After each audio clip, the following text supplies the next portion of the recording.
Ah Dis-moi, voilà, Francky, ah t'es oui, dans une c'est cave ou quoi, en Martinique, bah, là? presque, presque, presque, presque. Si tu le savais, je suis sur, comme tu l'as dit, sur une île et je suis pas dans la ville, je suis à l'extérieur. Et à l'extérieur de la Euh, ville, eh ben, je peux te dire que du mental, hein. Il faut les forceps, hein.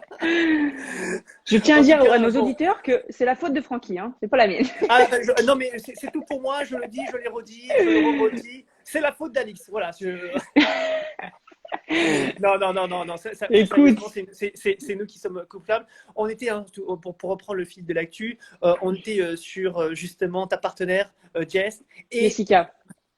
sur Jessica Gigné, et sur la possibilité ou non de jouer avec elle, sur les éventuels regrets, et puis sur son niveau de jeu général, puisqu'on le rappelle, on a repris les mots d'un auditeur qui nous disait, tiens, je l'ai vu jouer à Casa Paddle lors du Challenger, c'était avec Léa Godalier, et elle a joué un niveau incroyable, alors que ça doit être la seule qui ne s'entraîne pas dans cette affaire-là.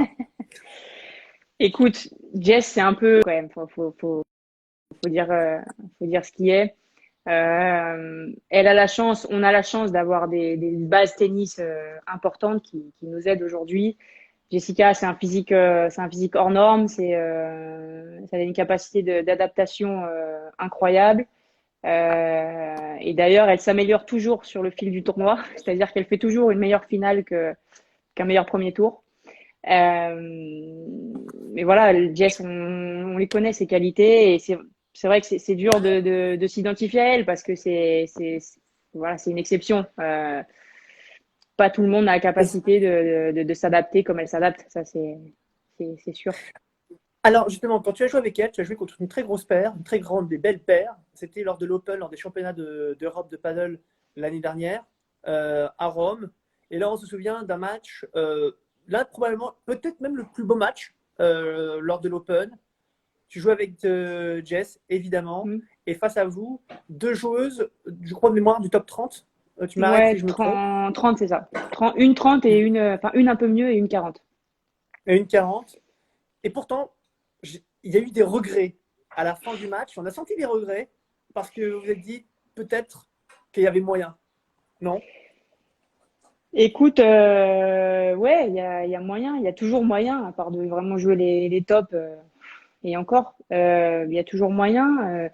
Mais là, on a senti quand même une différence d'expérience, une différence d'expérience mentale, une expérience de jeu, tactique. Voilà, là, on a vu que ces filles-là, elles avaient tous les coups, que ce soit en attaque, que ce soit en défense, que ce soit à la volée. Alors effectivement, elles ont des points faibles. Hein. Je dis pas qu'elles étaient imbattables, loin de là. Mais je me rappelle plus du score, mais je crois qu'on C'est commence 6-4, pas 6-4. forcément. Ouais, Mais moi je j'ai la crois que. sensation qu'on commence pas très bien. Ouais, On c'est est ce que j'allais dire. un peu, voilà, Ouais, ouais. un peu surprise du rythme surtout, parce qu'en fait on avait eu des matchs pas ultra compliqués non plus à jouer avant jusqu'à la finale. Et bah, ça nous a fait bizarre là en finale d'avoir des filles bah, qui défendaient très bien. C'est compliqué de terminer les points, qui elles, les banderas, ça va à 10 000. Voilà, là on a vu les petits manques, c'est clair, mais c'est surtout un manque d'expérience, comme je disais au début de ma réponse, surtout un manque d'expérience au niveau du jeu et même mentalement, je pense. Mentalement, j'ai envie de te dire, mentalement, expérience, ça veut dire qu'au niveau du jeu, vous étiez présente et c'est peut-être la petite frustration à la fin. Finalement, il ne manquait pas grand-chose pour passer et puis Ouais, peut-être pour. la, la frustration en fait de se dire que sans faire un grand match de notre part, aussi parce que Ouais. les autres jouaient mieux, hein, sans faire un grand match de notre part, on n'est pas si loin. Et alors qu'il y avait plein de choses pas forcément très bonnes, que ce soit de ma part ou de la part de Jess. Donc ouais, petit regret de se dire, en jouant pas bien, j'arrondis un peu, mais en jouant pas bien, on fait quand même un match plutôt solide. Donc ouais, on aurait peut-être pu faire quelque chose si on avait fait un match très bon du début à la fin. Donc des regrets là-dessus. Maintenant, la réalité, c'est que sur ce match, elles sont au-dessus de nous. Donc il y a pas, en fait, on est déçu de perdre parce qu'on n'aime pas perdre. Mais la réalité, c'est elles étaient meilleures.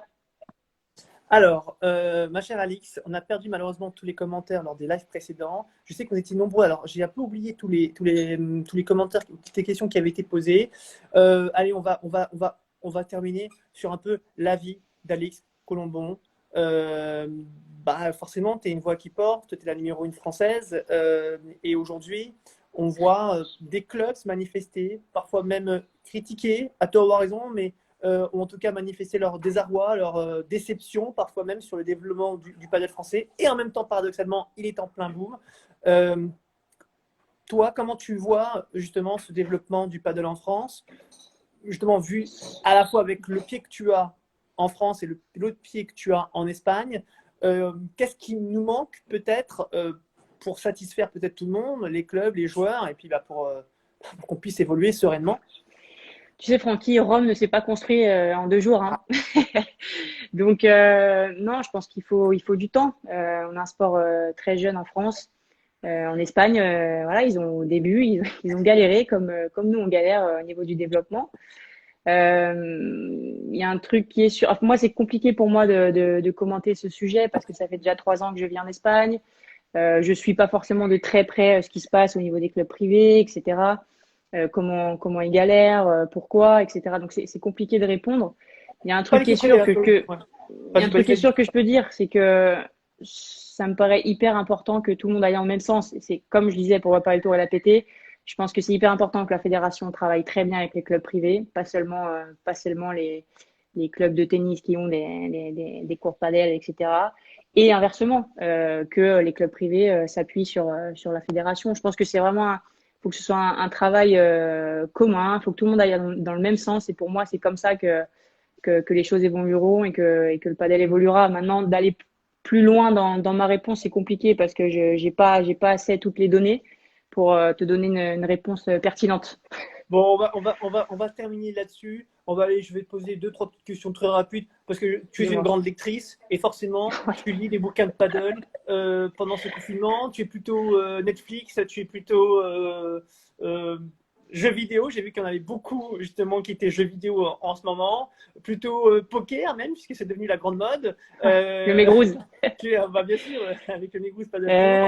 Euh, Écoute, non, je suis plutôt ce que tu as dit, Netflix, PlayStation. Ah, Mes sessions de physique, elles me prennent du temps. Hein, je fais pas que des trucs sympas. Mais il y a aussi un truc là, bon, c'est pas un scoop, mais je me suis mis à la guitare.